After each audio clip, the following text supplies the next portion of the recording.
भागवत ही मुक्ति का साधन है। तो श्रीमद् भागवत पुराण तिलकम यद वैष्णव यानी वैष्णव का धन है, ये मुक्ति का साधन है। श्रीमन नारायण नारायण और भगवान श्री कृष्ण की ये वांगमयी मूर्ति है।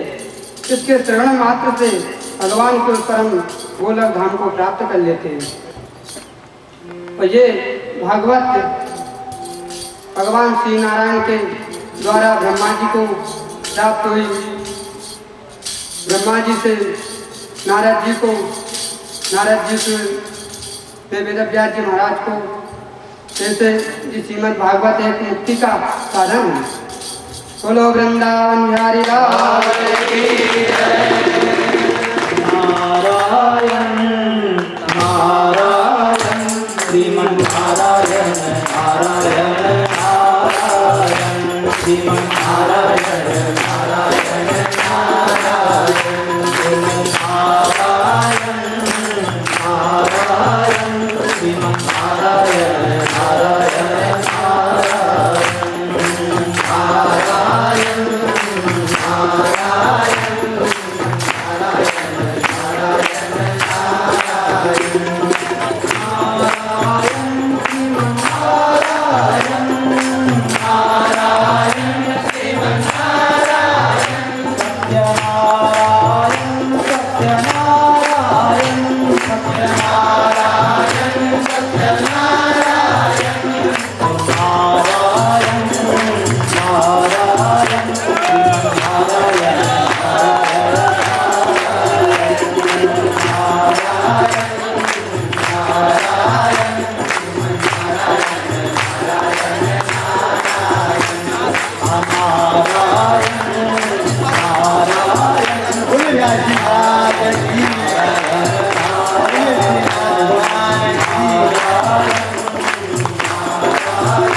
बड़ा सुंदर नारद जी के द्वारा व्यास भगवान को ज्ञान प्रदान किया गया। आप लोगों ने भी उस सुंदर झांकी का दर्शन किया।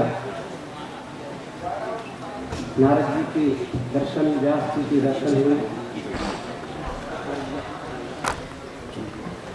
गन्तुं कृतमतिर्ब्रह्मन् द्वारकां रथमाश्रितः उपलेभे विधावन्ति मुक्तरां भयविह्वलाम्। भगवान श्री कृष्ण द्वारका गमन के लिए तैयारी करते हैं कि उसी समय देखा कि उत्तरा विपद होकर के चली आ रही है। पाहि पाहि महायोगिं देवदेव जगत्पते नान्यं त्वद्भयं पश्ये यत्र मृत्युः परस्परम्। हे जगदीश्वर, आप मेरी रक्षा कीजिए। यह ब्रह्मास्त्र मेरे गर्भ को नष्ट कर रहा है और मुझे इसकी चिंता बिल्कुल नहीं है कि मेरा यह गर्भ नष्ट हो जाए, मेरा शरीर नष्ट हो जाए, परंतु मेरे गर्भ की आप रक्षा कीजिए। ऐसा साधन कीजिए, ऐसा उपाय कीजिए। बड़े भाव भगवान से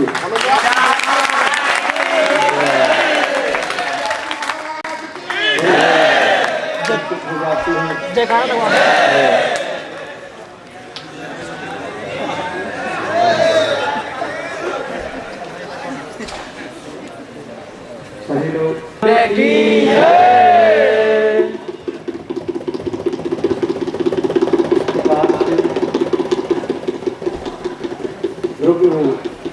उत्तरा के दुख को देखा भगवान ने। उत्तरा हाथ फैला करके स्तुति कर रहे भगवान की कि प्रभु मेरी रक्षा कीजिए। मुझे अपने शरीर की चिंता नहीं है, मेरा शरीर नष्ट हो जाए, परंतु मेरे जो गर्भ में बालक है उसकी आप रक्षा कीजिए। इस प्रकार से उत्तरा स्तुति करते हैं प्रभु की, और उन उत्तरा की स्तुति के साथ हम लोग उनके साथ स्तुति करते हैं। और हो सकता है प्रभु उत्तरा के दुख के साथ साथ हमारे दुख को भी प्रभु सुन ले, इसको ऊपर रखो ना, और हो सकता है हमारे दुख को भी शायद दूर कर दे। हाँ, दोनों तरफ इस प्रकार से स्तुति कर रही हैं। हम लोग भी मिलकर के श्री बांके बिहारी लाल की स्तुति करते हैं। श्री बांके बिहारी दूर करा दुख मेरे, बांके बिहारी दूर करा दुख मेरे, अवध बिहारी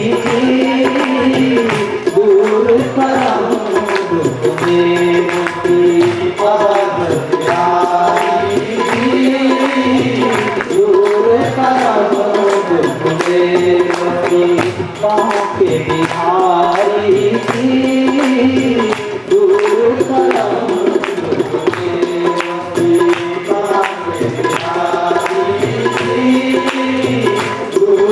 करो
भगवान श्री कृष्ण की स्तुति उत्तरायण की। भगवान श्री कृष्ण ने देखा कि ये जो अश्वत्थामा है इस प्रकार के इसके विचार हो गए, इसको कहते हैं ऊंच निवास नीच करते थे। अर्थात इतने अच्छे कुल में जन्म लिया और विचार इसके इतने घृणित हो गए, गर्भस्थ शिशु को मारने के लिए इसने ब्रह्मास्त्र का प्रयोग कर दिया। भगवान ने उत्तरा के गर्भ की रक्षा की। कहते हैं प्रभु उत्तरा के गर्भ में प्रवेश कर गए और प्रभु 4 भुजा धारण करके प्रवेश किए, सूक्ष्म रूप लेकर के। उत्तरा से कहा, देवी तुम अपने नेत्र बंद करो। और जैसे प्रभु जाने लगे उत्तरा के गर्भ में, तो तुरंत वहां किशोरी जी प्रकट हुई। उन्होंने कहा, प्रभु आप वहां जा रहे हैं, मैं भी चलूंगी। प्रभु ने कहा, आप वहां जाकर के क्या करेंगे? उन्होंने कहा, आप जाकर के उनकी रक्षा करेंगे और मैं जाकर के उनके घावों को साफ करूंगी, घाव साफ करूंगी, क्योंकि आप तो रक्षा में तन में रहेंगे। श्रीमद्दीर्घ चतुर्बाहुं तप्त कांचन कुंडलम छदजाक्षं गदापाणि महात्मनः सर्वतो दिशं परिभ्रमन्तमुल्काभां भ्रामयन्तं गदामुः। और इस प्रकार से प्रभु 4 भुजाएं धारण करके प्रवेश कर गए सूक्ष्म रूप से, और 2 से उनकी रक्षा करें, 2 से उनके घावों को साफ कर रहे हैं। इस प्रकार से उनकी रक्षा की। परंतु ये सब दृश्य को कुंती ने देखा। कुंती प्रभु की स्तुति करती हैं। प्रभु ने सबको वरदान दिया, कुंती माता को वरदान के लिए कहते हैं। तो कुंती माता ने सिर्फ एक ही निवेदन किया कि प्रभु मुझे और कुछ नहीं चाहिए, आपकी शरणागति चाहिए। विपदः शन्तु नः शश्वत् तत्र तत्र जगद्गुरो भवतो दर्शनं स्याद पुनर्भव दर्शनम। मुझे विपत्ति ही दीजिए। क्यों? क्योंकि विपत्ति के समय ही आप अधिक स्मरण होते हैं, आपका अधिक स्मरण, आपकी अधिक याद विपत्ति के समय ही आती है।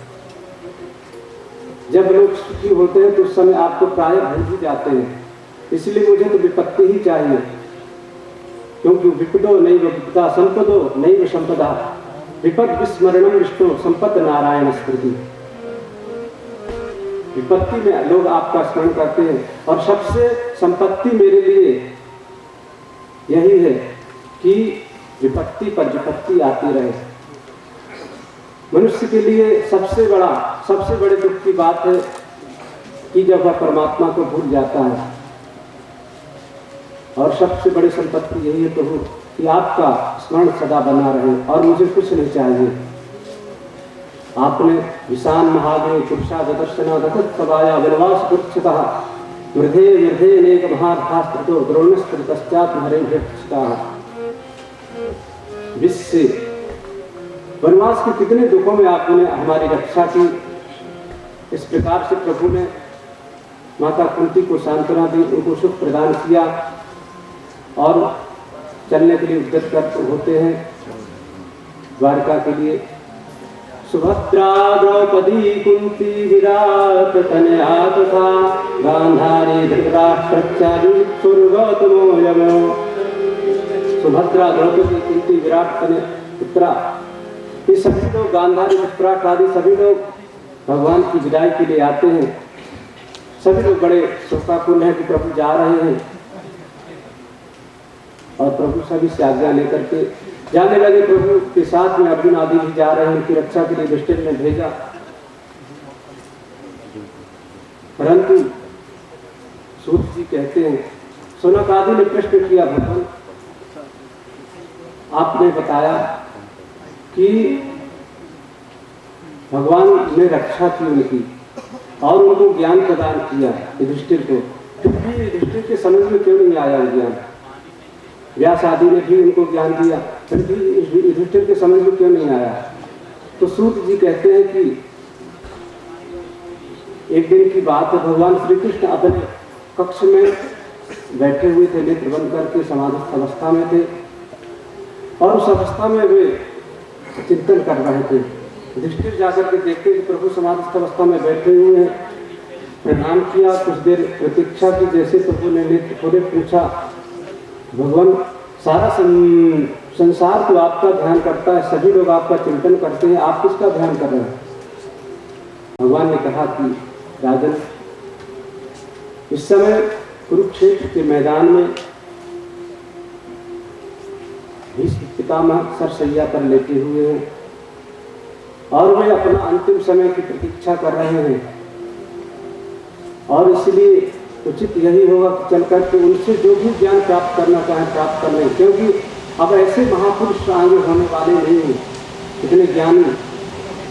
इसलिए हम लोग को चलना चाहिए वहाँ। और प्रभु सभी 5 पांडवों को लेकर के भीष्म पितामह के पास आते हैं। भीष्म पितामह ने देखा कि सभी लोग आ रहे हैं।